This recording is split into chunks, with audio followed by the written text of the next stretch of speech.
Imagine waking up on a random Tuesday morning. You check your investment accounts like you sometimes do with your morning coffee, and you notice something strange. Yesterday, while you were at work putting in your 8 hours, your portfolio generated $412 in gains. You do some quick mental math. After taxes, your take-home pay for that same day of work was about $320. Your money made more yesterday than you did. And then it hits you. This isn't a fluke. This is happening more and more frequently. Your investment returns are starting to consistently outpace your salary. You could, theoretically, not show up to work tomorrow and you'd still be making money. Not enough to live on yet, but the lines are crossing. Your money is starting to work harder than you do. This moment has a name. It's called the crossover point. And here's the thing that keeps me up at night. Most people will work for 40 years and never even know this moment exists, let alone experience it. They'll trade their time for money until they're 65, then hope Social Security and whatever they've managed to save is enough to scrape by. But there's another path, a mathematical inevitability that once you understand it, changes how you see every dollar you earn and every dollar you spend. And I spend way too much time thinking about the invisible milestones that mark the transition from economic slavery to true sovereignty. If you are someone who feels like you are running on a treadmill that keeps speeding up, or if you are obsessed with the idea of freedom but feel lost in the sea of vague financial advice, make sure to hit that subscribe button and give this video a thumbs up if this helps you out. Because today, we aren't talking about budgeting apps or how to save $5 on a latte. We're talking about the specific date on the calendar, a date that you can calculate right now, where you officially win the game of capitalism. Here's the thing about the crossover point that makes it so powerful. It's not a philosophy or a mindset hack or some vague notion of financial freedom. It's a specific, calculable, mathematically inevitable point that you will reach if you do certain things consistently over time. The concept comes from a book called Your Money or Your Life by Vicki Robin and Joe Dominguez, first published in 1992, and it's one of the most important ideas in personal finance that almost nobody talks about. Let me explain exactly what it means. You have two financial lines in your life that are constantly moving. The first line is your expenses, what it costs you to live each month. Rent or mortgage, food, transportation, insurance, entertainment. Everything. For the average American household, this number is somewhere around $5,000 to $6,000 per month, though it varies wildly based on location and lifestyle. The second line is your investment income, what your money generates for you passively through dividends, interest, and capital appreciation.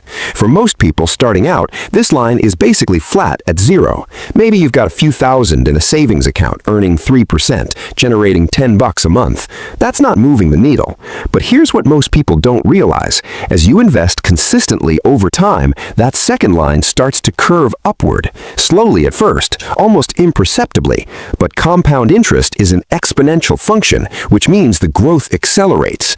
That investment income line isn't rising in a straight diagonal. It's rising in a curve that gets steeper and steeper the longer you stay in the game. The crossover point is the exact moment when your investment income line crosses above your expense line, when the passive income from your portfolio exceeds what you need to live, when work becomes optional because your money is generating enough to cover your life whether you show up to a job or not. Let me put some real numbers on this because the math is where it gets really interesting. Let's say your monthly expenses are $4,000, which is $48,000 per year. At a 4% safe withdrawal rate, which is the standard rule of thumb for how much you can sustainably pull from a portfolio indefinitely, you would need $1.2 million invested to generate that $48,000 annually. That's your crossover point number, $1.2 million. Now, I know what you're thinking. Bobby, $1.2 million? I'll never get there. But let's actually run the math on how long it takes, because I think you'll be surprised. Let's say you're 30 years old, making $60,000 a year, and you're currently investing $500 a month, at an average annual return of 8%, which is below the historical average of the S&P 500. Here's what happens. After 10 years, at age 40, you'd have around $91,000. Your annual investment income at 4% would be about $3,600 or $300 per month, barely a dent in your $4,000 monthly expenses. The lines are nowhere close to crossing. But keep going. After 20 years, at age 50, you'd have about $275,000, investment income of about $11,000 per year, or around $900 per month. Still not enough, but the gap is closing faster now. After 25 years, at age 55, you'd have $430,000, investment income of about $17,000 per year, $1,400 per month. And here's where the curve really starts to steepen. After 30 years, at age 60, you'd have $670,000, investment income of nearly $27,000 annually. You're now over halfway to your crossover point, generating over $2,000 passively. At this rate, you'd hit the crossover point of $1.2 million around age 65, right at traditional retirement age. Now, you might be thinking, so I invest for 35 years and retire at a normal age. What's so revolutionary about that? And here's where I need to challenge everything you've been taught. That scenario I just described, investing $500 a month for 35 years, that's the slow path. That's what happens when you invest a relatively modest amount and wait for compound interest to do all the heavy lifting. But the crossover point isn't a fixed destination. It's a function of two variables, your investment portfolio and your expenses. And here's what most people don't realize. Reducing your expenses moves the crossover point from both directions. Let me show you what I mean. In our first scenario, you had $4,000 in monthly expenses, requiring $1.2 million to cross over. But what if you optimized your life and got your expenses down to $3,000 per month? Now your crossover number is only $900,000. You just knocked $300,000 off your target, which at our investment rate saves you about 7 years of working. And it gets better. If your expenses are lower, you have more money available to invest. Instead of investing $500 a month, maybe you can invest $1,000. Let's run those numbers. $1,000 per month at 8% for 25 years gets you to $860,000. Add in the lower expense target of $3,000 a month, meaning you need $900,000, and suddenly you're crossing over at age 55 instead of 65. You just bought yourself 10 years of freedom by making two adjustments, spending less and investing more. And here's where people really underestimate the leverage they have. What if you got radical about it? What if you house hacked and eliminated your housing payment? What if you moved to a lower cost of living area? What if you got your monthly expenses down to $2,000? Now your crossover number is $600,000. At $1,000 per month invested, you'd hit that in about 18 years. You could be financially independent in your late 40s, maybe earlier if you increased your investment rate over time as your income grew. The crossover point isn't some distant fantasy reserved for tech millionaires. It's a mathematical certainty that you can dramatically accelerate by attacking both sides of the equation. This is where it gets really interesting, because I need to talk about what happens psychologically as you approach and then pass the crossover point. Most financial advice focuses exclusively on the numbers, but the mental transformation is equally important. When you first start investing, every dollar you put in feels like a sacrifice. It's money you could be spending on things you want right now. You're delaying gratification based on some abstract promise of future benefits, and honestly, it kinda sucks. The amounts feel trivial. Your portfolio goes up $30 one day and down $50 the next. The crossover point feels impossibly far away. But something shifts as your portfolio grows. There's a psychological threshold, and it's different for everyone. But for many people, it happens somewhere between $50,000 and $100,000. Suddenly, your portfolio feels real. A 2% gain isn't a few bucks anymore. It's $1,000 or more. You start to viscerally feel compound interest working. Your money is doing something. It's alive. And your relationship to work starts to change even before you reach the crossover point. This is what I call the freedom gradient. Most people think of financial independence as binary. You're either dependent on your job or you're not. But that's not how it feels in practice. As your investment income grows, you become incrementally more free. When your investments generate $500 a month, that's your car payment covered passively. When they generate $1,000, that's your car payment and your groceries. At $2,000, most of your non-housing expenses are covered. Each milestone gives you more options, more bargaining power, more ability to say no to things you don't want to do. You don't have to wait until the line's fully crossed to start feeling the benefits. There's a concept in the FIRE community called Coast FIRE that illustrates this perfectly. Coast FIRE is the point at which you've invested enough that even if you never invest another dollar, compound interest alone will grow your portfolio to your crossover number by traditional retirement age. Let's do the math. Let's say you're 30 years old and you want to have $1.2 million by age 60, 30 years from now. At 8% annual returns, working backwards, you'd need about $150,000 invested today to coast to $1.2 million without adding another cent. If you're 30 with $150,000 invested, you're at Coast FIRE. You could theoretically switch to a lower-paying job you love, work part-time, or just stop investing aggressively and use that money for experiences instead. Your retirement is mathematically locked in. You've punched your ticket.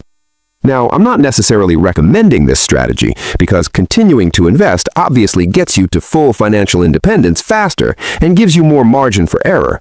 But understanding the Coast FIRE shows you how the crossover point creates options long before you actually reach it. A 2022 survey from Empower found that 57% of Americans believe they'll never be able to retire comfortably. But most of those people have never calculated their crossover point. They've never realized that they have a specific number to aim for and that there are concrete actions they can take to reach it faster. They're just vaguely worried about an undefined future, which is psychologically paralyzing in a way that specific goal setting is not. Let me address some objections because I know what you're thinking. Bobby, the stock market is volatile. What about crashes? What about inflation? What about all the things that could go wrong? These are legitimate concerns, and I'm not going to pretend the path to the crossover point is a straight line. It's not. You will experience market downturns. Your portfolio will lose 20, 30, even 40% of its value at some point. The average bear market happens about every 4 years, and the average decline is about 33%. This is normal, this is expected, and it's already factored into the 8% average annual return we've been using, which includes all the crashes, recessions, and panics of the last century. The key is that you're not withdrawing money during the accumulation phase.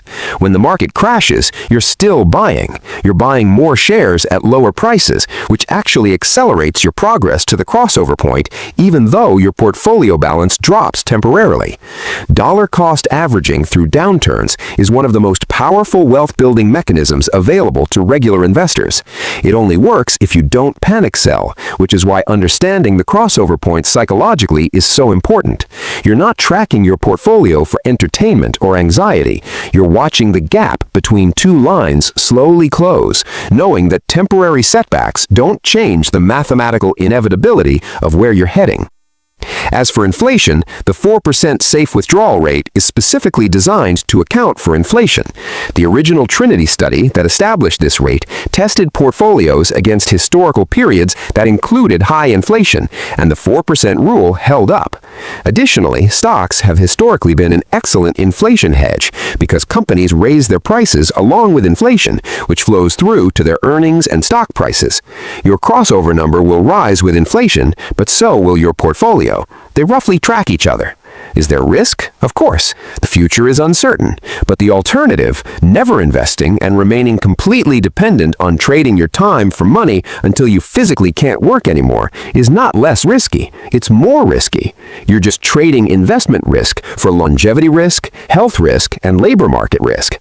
At least with the crossover point strategy, you have a mathematical plan that has worked for everyone who has actually executed it consistently.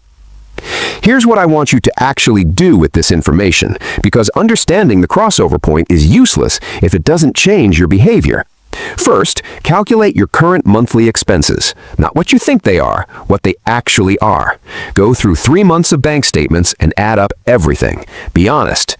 Most people discover they're spending 15 to 20% more than they thought. This is your baseline reality.